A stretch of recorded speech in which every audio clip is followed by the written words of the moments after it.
श्रोताओं, beyond time radio में आपका एक बार फिर स्वागत है। अब सुनते हैं अगला गीत फिल्म चोर मचाए शोर का। 1974 की एक फिल्म। गीत के बोल हैं घुंघरू की तरह बजता ही रहा हूं मैं, कभी इस पग में कभी उस पग में बंधता ही रहा हूं मैं।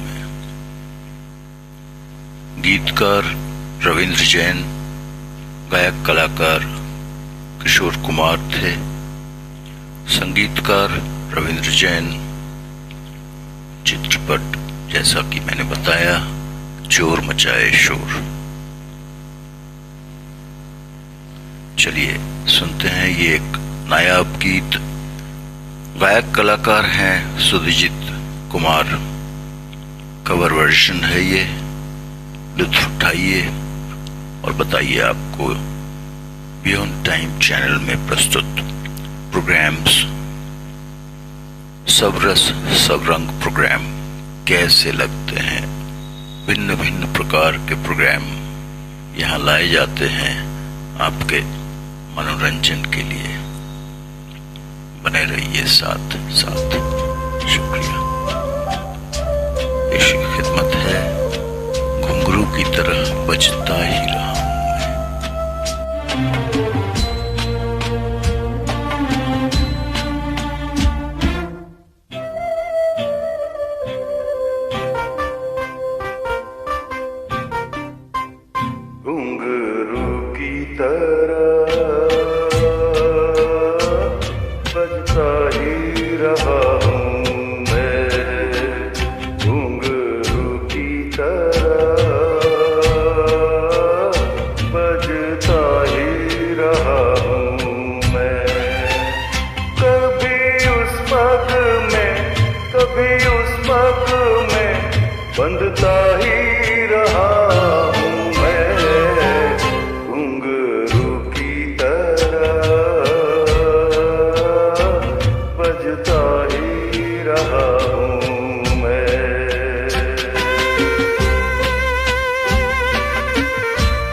बजता ही रहा।